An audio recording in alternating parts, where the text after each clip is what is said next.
Assalamualaikum warahmatullahi wabarakatuh. Izin memperkenalkan diri, nama saya Azizal Haddad dengan NPM 1817051011. Di sini saya dari kelas B, jurusan Ilmu Komputer. Di sini saya akan menjelaskan sedikit tentang macam-macam hak dan kewajiban warga negara Indonesia.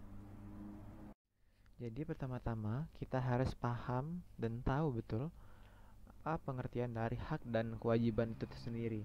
Jadi yang pertama kita harus memahami apa itu hak. Jika dikaji dalam Kamus Besar Bahasa Indonesia, hak memiliki pengertian tentang suatu hal yang benar memiliki kepunyaan, kewenangan, kekuasaan untuk berbuat sesuatu karena telah ditentukan oleh undang-undang dan aturan. Kekuasaan yang benar atas sesuatu atau untuk menuntut sesuatu derajat atau martabat. Di sini terdapat beberapa pengertian menurut para ahli mengenai hak tersebut. Yang pertama yaitu pengertian hak menurut Sri Janti. Hak merupakan unsur normatif yang berfungsi pedoman berperilaku, melindungi kebebasan, kekebalan, serta menjamin adanya peluang bagi manusia dalam menjaga harkat dan martabatnya. Sedangkan ini yang kedua, pengertian hak menurut Profesor Dr. Notonegoro. Hak adalah kuasa untuk menerima atau melakukan sesuatu yang semestinya diterima atau dilakukan melulu oleh pihak tertentu dan tidak dapat dilakukan oleh pihak lain maupun juga yang ada pada prinsip dapat dituntut secara paksa olehnya. Setelah kita memahami apa itu arti dari kata hak, kemudian kita di sini akan memahami apa itu arti dari kata kewajiban. Jadi menurut Kamus Besar Bahasa Indonesia, kewajiban adalah suatu yang wajib dilaksanakan, keharusan atau sesuatu hal yang harus dilaksanakan. Jadi sebelumnya kita telah memahami apa itu arti dari kata kewajiban menurut Kamus Besar Bahasa Indonesia. Di sini kita akan melihat pengertian dari kewajiban menurut para ahli. Yang pertama yaitu menurut para Profesor Dr. Notonegoro, kewajiban adalah beban untuk memberikan suatu yang semestinya diberikan atau diberikan melulu oleh pihak tertentu, tidak dapat oleh pihak lain manapun yang pada prinsipnya dapat dituntut secara paksa oleh berkepentingan. Dan menurut John Solomon di sini, menurut John Solomon kewajiban adalah hal yang harus dilakukan oleh seseorang dan akan mendapatkan sanksi jika tidak melakukan hal tersebut. Di sini kemudian Sukamto Natanegoro memberikan pendapatnya yaitu kewajiban merupakan hal yang harus dilakukan oleh pihak tertentu dengan penuh tanggung jawab dan secara prinsip dapat dituntut oleh berkepentingan secara paksa. Setelah sebelumnya kita memahami arti dari kata hak dan kewajiban menurut Kamus Besar Bahasa Indonesia serta menurut dari berbagai para ahli, di sini kita akan lebih terfokuskan kepada hak dan kewajiban warga negara. Yang pertama yang akan kita jelaskan di sini yaitu hak warga negara. Hak dan kewajiban merupakan hal yang berbeda seperti yang kita tahu sebelumnya. Hak seseorang warga negara merupakan apa yang ia dapatkan berupa kewenangan maupun kekuasaan untuk berbuat sesuai dengan aturan negara. Nah, di sini saya akan menjelaskan ada 8 macam hak seseorang bagi warga negara Indonesia. Di antaranya adalah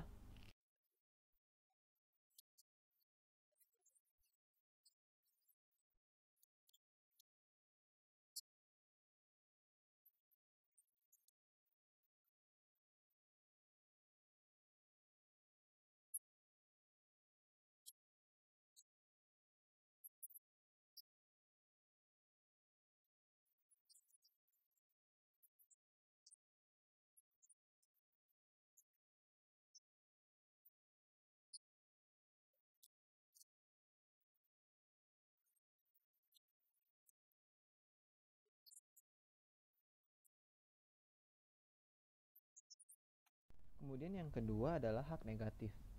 Hak negatif adalah hak yang dimiliki seseorang dengan tidak dipengaruhi oleh orang lain ataupun suatu negara. Contoh dari hak negatif diantaranya yaitu yang pertama adalah hak kehidupan, yang kedua hak-hak sipil dan politik seperti hak berpendapat, yang ketiga hak dalam beragama, dan beribadah. Yang keempat, hak untuk tidak diperbudak. Yang kelima adalah hak untuk tidak disiksa. Dan yang keenam adalah hak untuk memperoleh keadilan yang sejajar. Kemudian dari hak negatif kita pindah ke hak individu yang ketiga, yaitu hak ini menyangkut hak asasi manusia, di mana hak tersebut merupakan hak pribadi ataupun perseorangan atas kehendak sendiri dalam memilih. Dan kemudian hak individu sudah melekat dan tidak boleh diganggu-gugat oleh orang lain maupun negara tempat dia berada. Contoh hak individu di sini diantaranya adalah hak dalam berpendapat, hak dalam memilih suatu agama, hak untuk berkaitan dengan hak kata hati atau naluri. Kemudian yang keempat adalah hak ekonomi, sosial, dan budaya. Hak ini juga menyangkut hak asasi manusia atau hak yang menempel dalam diri seorang terkait kegiatan ekonomi, sosial, maupun budaya. Pemenuhan ekonomi, sosial, dan budaya dipengaruhi dan dibatasi oleh adanya sumber daya.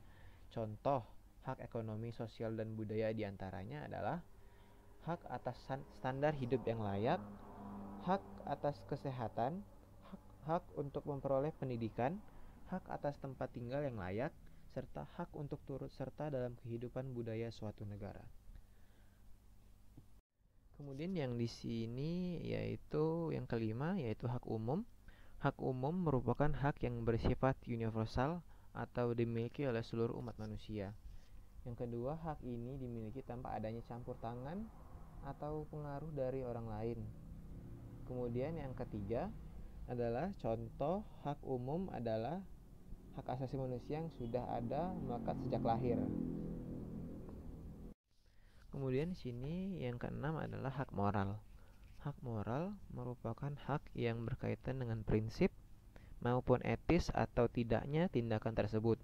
Contoh hak moral adalah kesepakatan antara dua atau lebih orang dalam melakukan suatu seperti bagi hasil atau mendapatkan hak berupa imbalan seperti ucapan terima kasih meski tidak diminta.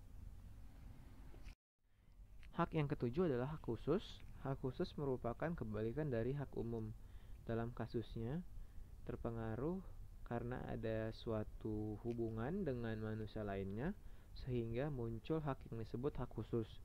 Contoh dari hak khusus diantaranya adalah hak mendapat upah setelah bekerja pada seseorang, hak atas pengembalian uang atau barang yang telah dipinjam, hak atas jasa seorang setelah adanya pembayaran di awal.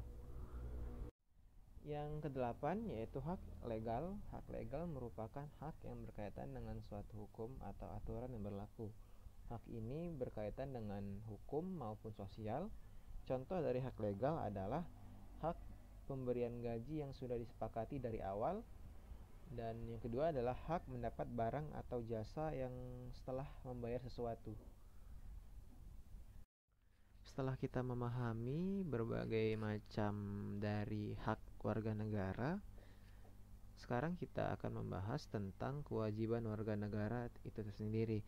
Nah, kewajiban warga negara ini merupakan tugas yang harus dilaksanakan dengan rasa tanggung jawab berdasarkan aturan negara.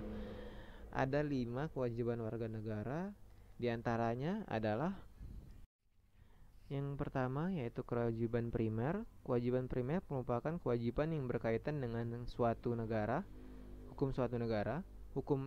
Kewajiban ini dapat berupa perbuatan melawan ataupun tidak pada suatu hukum yang sedang berlaku.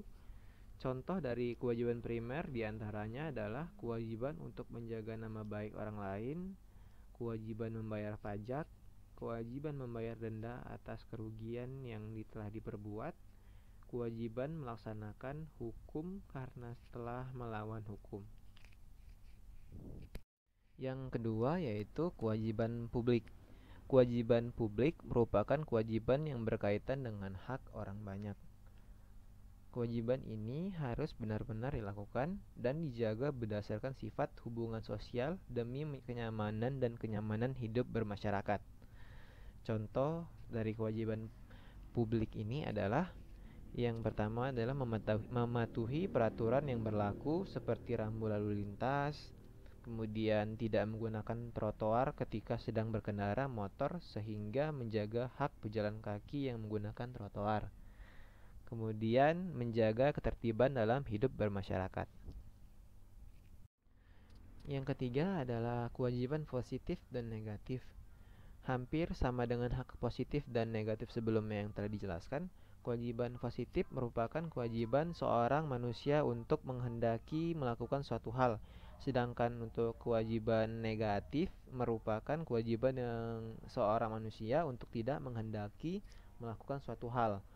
Contoh dari kewajiban positif maupun negatif adalah kewajiban untuk tidak mencemarkan nama baik meski haknya telah diambil, kewajiban negatif.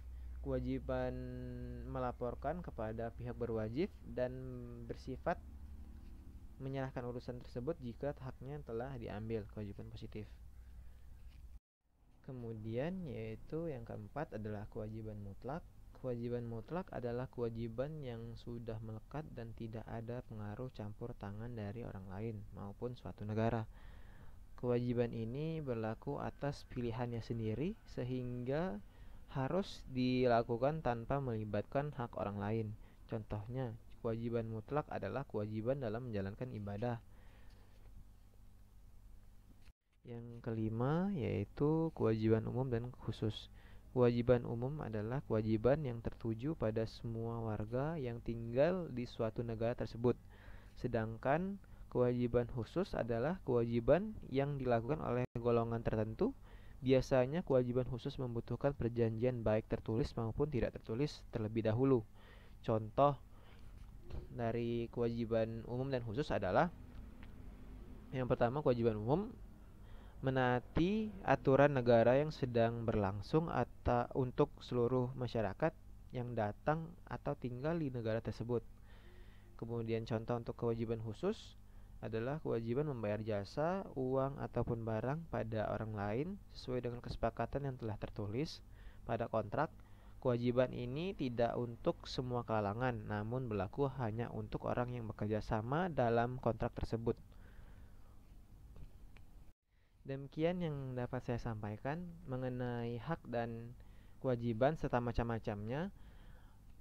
Jika ada salah-salah kata, saya mohon maaf dalam penyampaian video kali ini. Jika ada kekurangan, saya mohon maaf. Wassalamualaikum warahmatullahi wabarakatuh. Terima kasih.